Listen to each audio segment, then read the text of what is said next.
Tingnan nyo ito oh, ang aming ano, isa pa naming kapatid ay nagtitinda ng Japanese cake. Kahit na bagyo talaga. Malakas daw siya ngayon kasi walang kalaban. Ito oh. Tingnan nyo. Tingnan nyo ang kapaligiran. Wala nga naman siya kalaban. Dati, nung walang bagyo, punong-puno yan. Puro yan. May fishball, merong banana queue. Ngayon, wala. Ngayon, sinamantala niya. Kahit bagyo, ay nagtinda siya ng Japanese cake.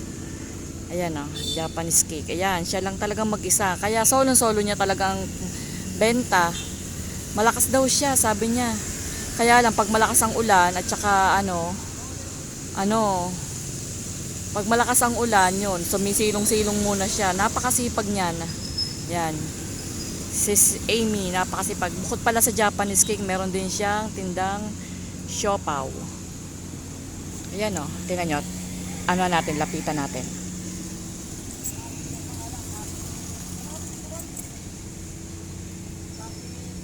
Hindi ko alam.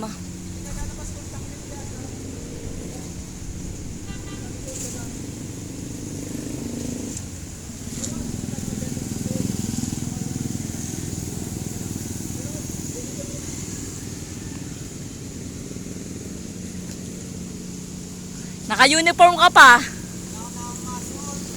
Walang pasok ka. Walang pasok. Ah? Wala kang masuot? Ha? Siya.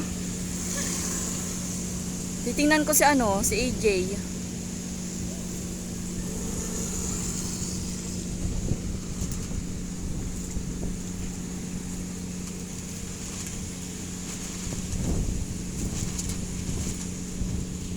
Hello mga Mars, update tayo sa lagay ng panahon ngayon. Ngayon po ay bagyong Cecil. Ngayon nandito kami sa bahay ng aming isang kapatid, kapatira namin. At tiningnan namin, aming dinalaw. Kasi ang bahay nila ay dito malapit sa dagat. Ayan o, ayan po ang alon. Napakalaki ng alon, napakalakas ng bagyo. Tapos, ayan po ang bahay nila o. Yung bahay talaga nila, ayan, yan mismo. Siya yung kapatid namin yung nakayelo ng kapote. Yung bahay talaga na yan, ayan ay ang ang bahay ng aming kapatid na tabindagat. Ngayon, inaalam namin ang kanyang lagay. Siyempre, dapat nating alamin ang lagay ng ating mga kapatid kasi lalo na ngayong bagyo, kailangan magtinginan. Yan. Ngayon daw po naman ay okay sila. Pinapalipat namin sila sa magandang lugar. Kaya lang ayaw nilang umalis at ayaw nilang iwanan ng kanilang bahay. Pero ang sabi namin, kapag talagang wag mag-aatubiling umalis dyan at delikado. Talagang ayaw nila ayaw nilang iwanan okay naman daw, alam naman daw nila kung talagang delikado na sila o hindi.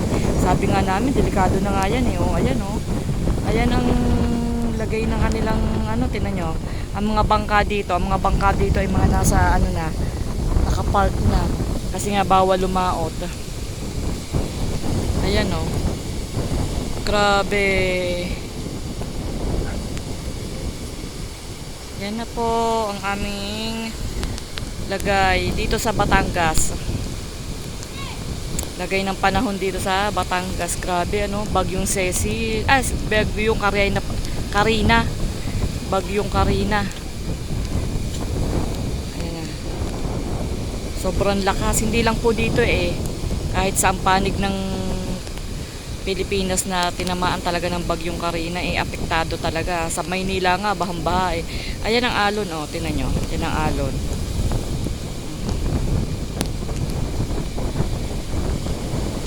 Siya ang bahay. Sa ngayon anuhan natin siya.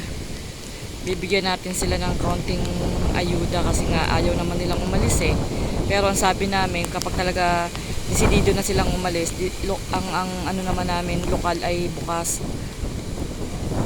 Kaso hindi pa daw, sabi niya. Yan po, ang lagay ng dagat ngayon dito sa amin. Sobrang laki ng alon, grabe. Tapos ang itim-itim, ang daming basura. Yan, ang basura nagkalat. Kasi nga inanod na ng malakas na hangin at saka ulan.